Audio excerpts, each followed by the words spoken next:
is ERi-TV, dear viewers, coming to you live from the headquarters in the capital, Asmara. Your reporter for today is Mibar Sabat, starting with the major headlines for today. World Blood Donor Day observed at national level. National Tobacco Control Conference held in Asmara. At least 150 Israeli targets have been hit. And Moscow and Pyongyang agree to boost education ties. And your domestic reports. World Blood Donor Day, 14 June, was observed at the national level in Asmara today under the theme Give Blood, Give Hope, Together We Save Lives.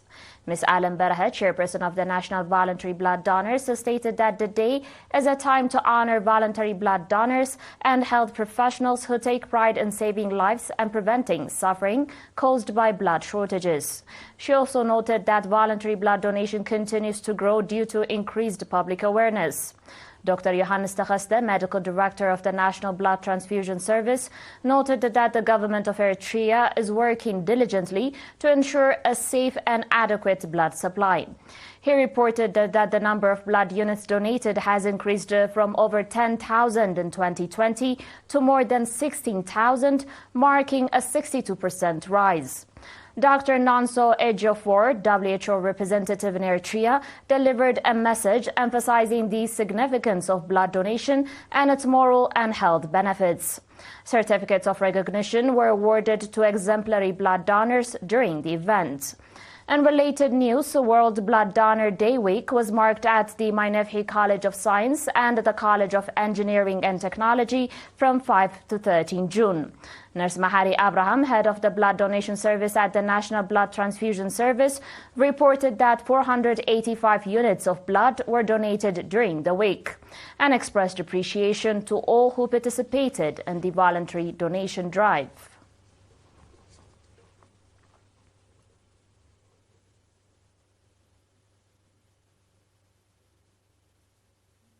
In other news, the Ministry of Health, in collaboration with its partners, organized a National Tobacco Control Conference on 13 June at the National Confederation of Eritrean Workers Hall under the theme Unmasking the Appeal, Exposing Industry Tactics on Tobacco and Nicotine Products.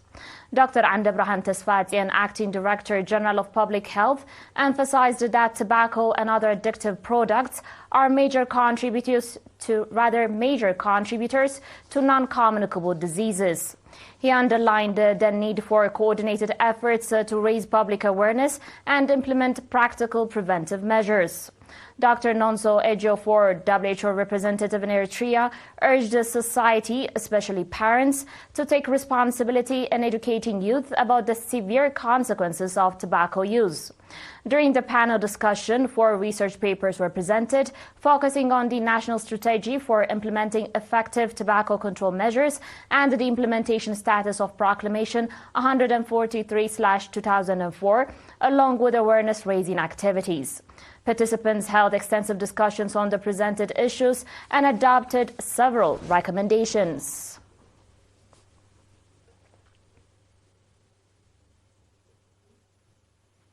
Still with your local reports, a training program on administration and leadership was conducted for newly elected area administrators, managing directors, cashiers, and unit leaders from the subzones of Dahalak and Massawa in the northern Red Sea region.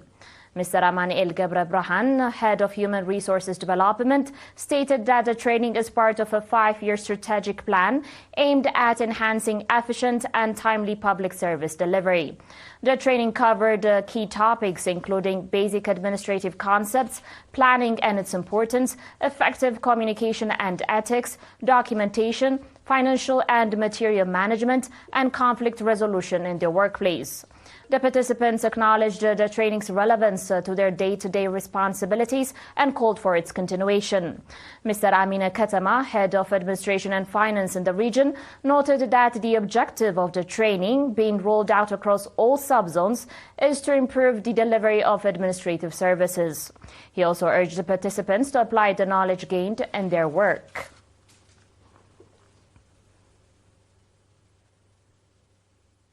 The viewers will be back shortly with your international reports and more. Stay tuned.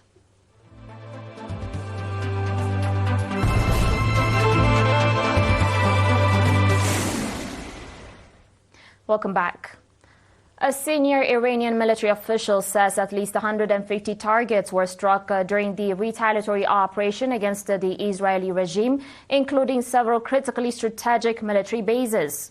Speaking to the state television early today, the senior Iranian military official said that these bases housed command and control as well as electronic warfare centers and were among the places from which the aggression against Iran had been launched.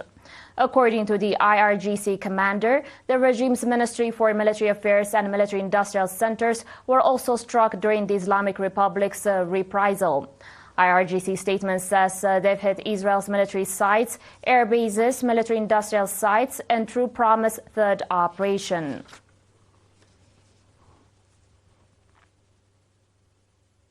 Russia and North Korea have signed an agreement to deepen cooperation in education, including the launch of language centers in both countries. Russian Education Minister and North Korean Education Minister formalized the deal on the sidelines of the Third International Forum of Ministers of Education in Kazan on Wednesday.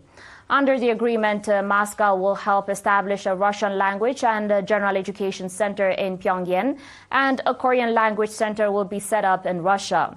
The deal also includes joint fairs, academic competitions, exhibitions, and seminars. Both countries aim to expand the use of electronic learning tools and promote Russian and Korean among school children. The forum brought together officials from over 30 countries. On today's final report, a boat sinking in the Democratic Republic of Congo's northwestern Equator province left at least 30 people dead. Local media reported on Thursday. Dozens are missing and a rescue operation is underway. According to reports, the boat was carrying goods and people on Lake Tumba in Bikoro territory. Congo's rivers and lakes are a major means of transport for more than 100 million people. In remote areas where infrastructure is poor or non-existent, traveling by boat across lakes is a regular occurrence. But deadly boat accidents have become common, often due to poor vessel maintenance, overloading of the vessels, and extreme weather.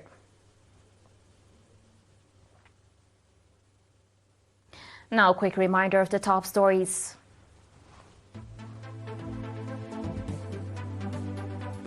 World Blood Donor Day observed at national level. National Tobacco Control Conference held in Asmara. At least 150 Israeli targets have been hit.